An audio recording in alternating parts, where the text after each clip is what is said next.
उस रिसाले का मुताला कर रहा था तो उन्होंने ये वजीफ़ा तहरीर फरमाया है वहाँ पे, और फिर जिस किताब का उन्होंने हवाला दिया तफसीर राज़ी का, जब मैंने तफसीर राज़ी उठा कर देखी तो फिर उन्होंने मज़ीद इस वजीफ़े को वजाहत के साथ तहरीर किया। बल्कि और भी तफसीरात, तफसीर कुर्तबी होगी या मालिमुत तंज़ील और भी तफसीरें के, जिनको भी मैंने सूरत फातिहा के तशरीह करते नीचे इस वजीफ़े को ज़रूर देखा है। जो शराइत मैं बताऊंगा उन शराइत के साथ आपने इस वजीफ़े को करना है इंशाअल्लाहुल अज़ीज़। इंशाअल्लाहुल अज़ीज़ जितना बुजुर्गान दीन ने इसको लिखा है ना, मैं पुख्ता उम्मीद से कहता हूँ इंशाअल्लाहुल अज़ीज़, इंशाअल्लाहुल अज़ीज़ पूरी मुकम्मल वजीफ़ा नहीं होगा उससे पहले काम होगा। मैं कहता हूँ कि आपकी दुआ ख़त्म होगी यहाँ, जिस शख्स के लिए आप पढ़ेंगे तड़पता हुआ आपके कदमों में ना आए तो फिर कहना इंशाअल्लाहुल अज़ीज़। अल्हम्दुलिल्लाहि रब्बिल आलमीन वस्सलातु वस्सलामु अला सय्यिदिल अंबियाइ वल मुरसलीन अम्मा बअद फ़अऊज़ु बिल्लाहि मिनश शैतानिर रजीम बिस्मिल्लाहिर रहमानिर रहीम इहदिनस सिरातल मुस्तकीम सदक़ल्लाहु मौलानल अज़ीम। रूहानी पावरफुल वज़ाइफ में से आज एक अहम सबक दोस्तों की नज़र करना है, जो कि सूरत फातिहा का एक ख़ास और मुजर्रब वजीफ़ा। मैं 2 दिन पहले एक रिसाला है मौलाना मसूद अज़हर साहब का सूरत फातिहा की तफसीर, उस रिसाले का मुताला कर रहा था तो उन्होंने ये वजीफ़ा तहरीर फरमाया है वहाँ पे, और फिर जिस किताब का उन्होंने हवाला दिया तफसीर राज़ी का, जब मैंने तफसीर राज़ी उठा कर देखी तो फिर उन्होंने मज़ीद इस वजीफ़े को वजाहत के साथ तहरीर किया है। तो फिर मेरे नज़रों से गुज़रा तो मैंने चाहा कि दोस्तों के साथ भी इस वजीफ़े को शेयर किया जाए कि, और फिर खाली तफसीर राज़ी वाले नहीं बल्कि और भी तफसीरात, तफसीर कुर्तबी होगी या मालिमुत तंज़ील और भी तफसीरें के, जिनको भी मैंने सूरत फातिहा के तशरीह करते नीचे इस वजीफ़े को ज़रूर देखा है। बहुत ही मुजर्रब और कमाल और ताकतवर वजीफ़ा है कि बुजुर्गान दीन ने इसको कुरान की तफसीरों के अंदर बयान फरमाया है।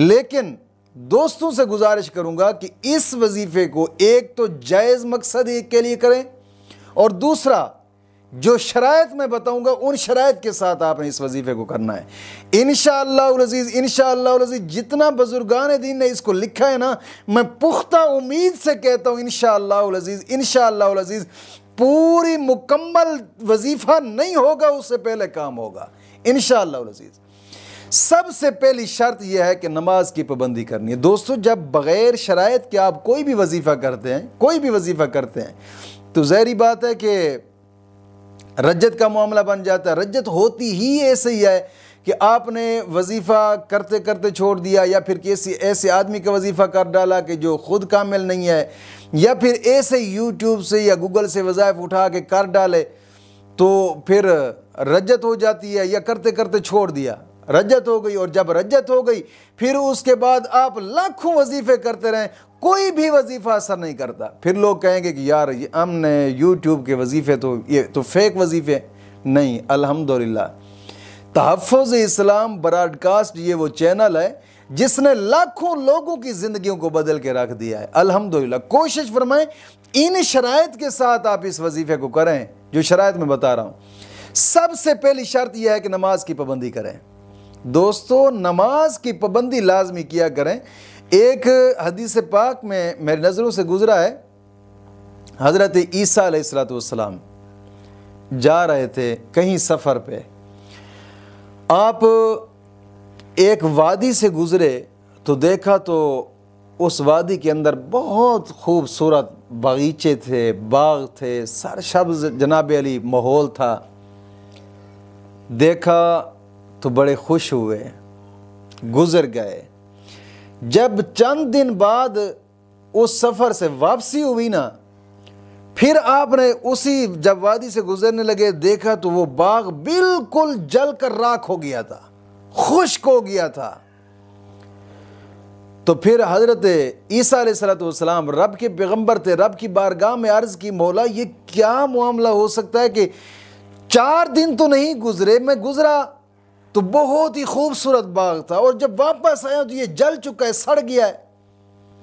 अल्लाह रब्बुल इज़्ज़त ने वही नाज़िल फरमाई, फरमाया कि मेरे प्यारे पैगंबर कि आपके जाने के बाद, गुजर जाने के बाद यहाँ से एक बेनमाजी गुजरा है।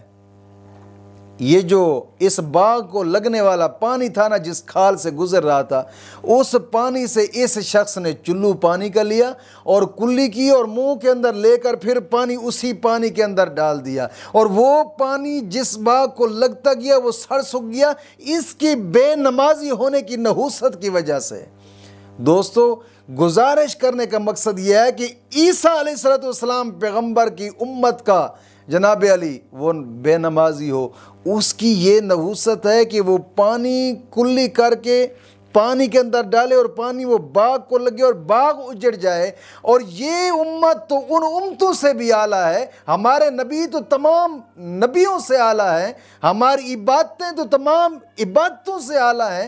तो दोस्तों, अगर कोई शख्स आज के दौर में नमाज को नहीं पढ़ता और नमाज को छोड़ देता है, जानते हैं कि कितनी बड़ी नहूसत। याद रखिएगा, बेनमाजी की इतनी नहूसत है कि घर के अंदर बेबरकती डेरा लगा लेती है, नहूसतें डेरा लगा लेती है। फिर लोग कहते हैं यार नहीं यार, फलां ने जादू कर डाले, फलां ने जादू कर डाले, फिर भागते हैं पीरों की तरफ, 2 नंबर लोगों की तरफ, वो जनाबिली पैसे लेते, फलां ने जनाबिली आप पर तवीज़ कर डाले, खे तवीज़ की है।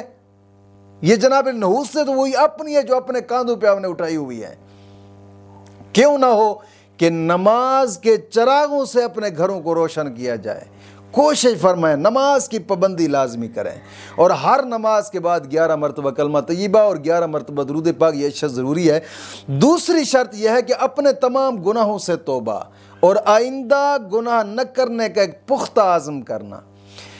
अल्लाह रब्बुल इज़्ज़त कुरान करीम में फरमाता है, इन्नल्लाह युहिब्बुत तव्वाबीन व युहिब्बुल मुतताहिरीन। गुनाहों से तौबा करने वालों और साफ़ सुथरा रहने वालों को अल्लाह दोस्त रखता है। दोस्तों, गुनाहों से तौबा करने के बड़े फ़ायदे होते हैं। गुनाहों से तौबा करने वाले की दिल की मुरादें पूरी होती हैं, दुआएं कबूल होती हैं, दिल का बोझ हल्का होता है। मौला करीम अपना ख़ास फजल फरमाता है। कोशिश फरमाएं, हदीस पाक में आता है, अत्ताइब व हबीबुल्लाह, तौबा करने वाला अल्लाह का दोस्त है। यानी तौबा करने वाले को अल्लाह रब्बुल इज़्ज़त अपनी दोस्ती के शर्फ अता फरमाता है। कोशिश फरमाए कि सिद्क़े दिल से तौबा करें गुनाहों से और आइंदा गुनाह न करने का एक पुख्ता आज़म हो। और तीसरी शर्त यह है कि रोज़ाना की बिना पे कम अज़ कम 2 रकू कुरान पाक की तिलावत की लाजमी करें। लाजमी कुरान करीम की तिलावत के बड़े फ़ायदे होते हैं। हर हर्फ पर मौला करीम 10 नेकियां अता फरमाता है, 10 गुनाह माफ़ होते हैं, 10 दरजात बुलंद होते हैं। और कुरान करीम की तिलावत करने के बाद इंसान जो भी जायज़ दुआ मांगे, मौला करीम दुआ को कबूल फरमाता है। और कोशिश फरमाएं कि कुरान करीम की तिलावत, हदीस पाक में था कि जो सुबह सुबह उठकर कुरान करीम की तिलावत करता है, मौला करीम सारा दिन उसका अच्छा कर देता है। कोशिश फरमाएं, यार क्या बहुत ज़्यादा तो 10 मिनट लग जाएंगे 2 रकू पढ़ने पर, ये कम से कम बता रहा हूँ। ज़्यादा से ज़्यादा जितनी कुरान करीम की तिलावत कर सकते हैं उतना फ़ायदा है। कोशिश फरमाएं कि कुरान के साथ यारी लगाएं, दीन के साथ। यार ज़िंदगी 3 सांस का नाम है, एक ले लिया, दूसरा ले रहे, तीसरे का पता भी नहीं ले सकते या नहीं ले सकते। यार इतनी मुख्तसर ज़िंदगी के अंदर इतनी लंबी उम्मीदें रख कर बैठे। कोशिश फरमाएं यार, अपने रब को मनाने की कोशिश करें। कोशिश किया करें कि वक्तन फ़वक्तन थोड़ा बहुत सदका कर दिया करें कि सदका मुसीबतों को टालता है, मुश्किलात दूर करता है, सदके से ही मुश्किलात दूर होती हैं।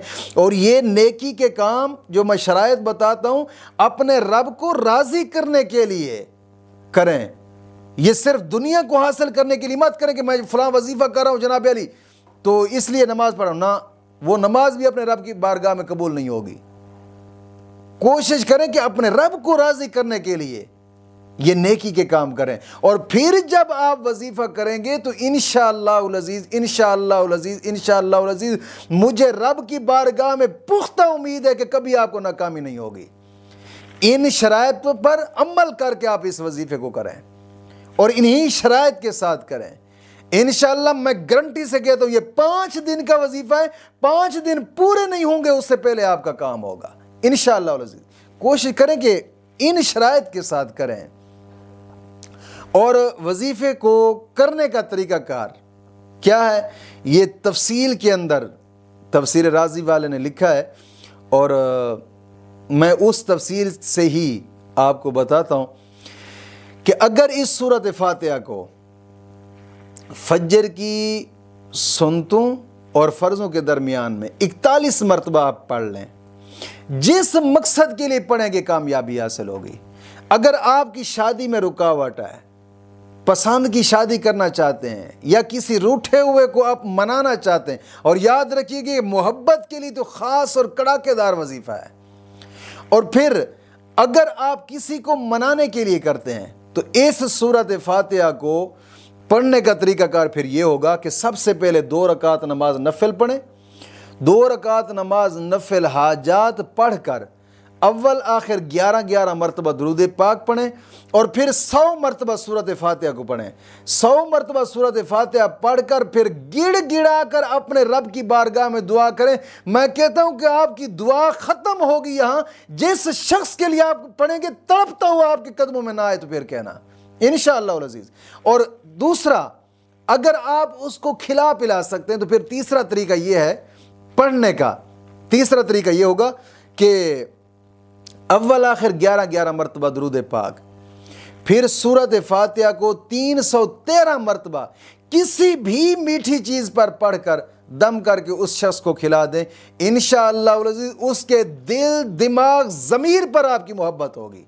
ये एक ऐसा मुजर्रब और ताकतवर वजीफ़ा है।